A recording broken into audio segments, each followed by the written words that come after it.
Hello বন্ধুরা, এসে গেলাম তোমাদের সামনে আবার একটা দিওয়ালি স্পেশাল রেসিপি ভিডিও নিয়ে। তো বলো তোমরা সবাই কেমন আছো? আশা করছি তোমরা সবাই খুব ভালো আছো। আমি সুনন্দা ফ্রম সুকমা ছত্তিশগড়, আমিও খুব ভালো আছি। এর আগে তোমাদের আমি একটা সুইট রেসিপি ভিডিও দেখিয়েছি, তো ভাবলাম এখন একটা নমকিন রেসিপি ভিডিও দেখাবো। তো আজকে আমি বানাবো তিল পাপড়ি। তো তিল পাপড়ি বানানোর জন্য এখানটায় লাগবে 2 বাটি ময়দা, 1 বাটি আটা, পরিমাণ মতো লবণ, হলদি গুঁড়ো, ধনে গুঁড়ো, জিরে গুঁড়ো, আদা বাটা, রসুন বাটা। এতটুক আদা রসুন বাটা লাগবে কি ফ্লেভারটার জন্য বোঝা যায়। আর একটু তেল দিয়ে 1 বাটি তিল অ্যাড করে দিলাম। সব কিছু ভালো করে মিশিয়ে নেব। তোমরা কিন্তু দিওয়ালিতে এই রেসিপিটা ট্রাই করতে পারো। দিওয়ালি কেন, তোমরা এখন এই ঠান্ডা এসে গেছে, তো তোমরা এটা বানিয়ে ঘরে রেখে দিতে পারো। চার সঙ্গে সকাল বলো বিকাল বলো, কম্বিনেশনটা কিন্তু খুব মজার। যারা একটু স্ন্যাক্স চটপটা নমকিন খেতে চার সঙ্গে পছন্দ করে, তাদের জন্য কিন্তু একদমই মজার একটা রেসিপি। যেরকম আটার একটা ডো রেডি করে ওরকম মেখে নিলাম। 5-10 মিনিটের মতো রেস্টের জন্য ছেড়ে দিলাম। দেখতে পাচ্ছ 10 মিনিট পরে কতটাই সফট হয়ে গেছে। এখন আমি এটা পাতলা করে বেলে গোল গোল শেপে কাট করে নেব।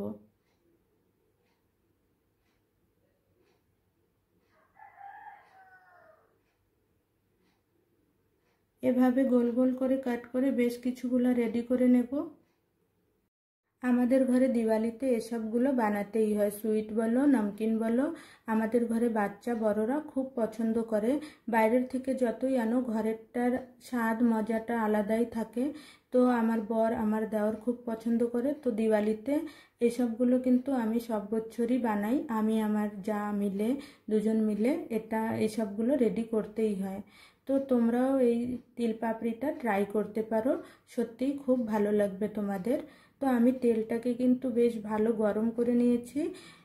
গ্যাসটাকে লো করে, তেল গরম হওয়ার পরে গ্যাসটাকে লো করে রেখে এটাকে ফ্রাই করতে হবে। সময় একটু বেশি লাগবে, ধৈর্য ধরে এটাকে ফ্রাই করে নিতে হবে গোল্ডেন ব্রাউন হওয়া অবধি।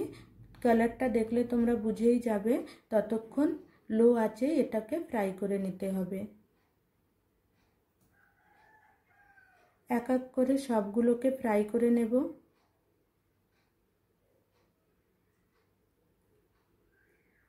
তোমাদের ভিডিওটা কেমন লাগলো কমেন্ট করে নিশ্চয়ই জানাবে। রেসিপিটা কেমন লাগলো, যদি রেসিপিটা ভালো লেগে থাকে একটা লাইক কমেন্ট শেয়ার করে দেবে।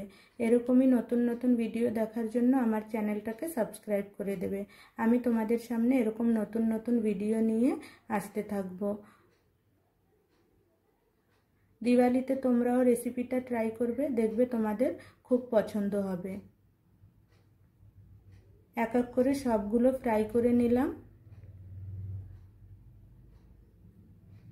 তো সবগুলো রেডি হয়ে গেল। দেখতে পাচ্ছ কতটাই টায়ার্ড হয়ে গেছি, কতটাই ক্রিস্পি হয়েছে। তোমরাও কিন্তু ঘরে দিওয়ালিতে এটা ট্রাই করতে পারো। তো ভালো থাকবে, সুস্থ থাকবে। দেখা হবে তোমাদের সামনে আবার একটা নতুন রেসিপি ভিডিওতে।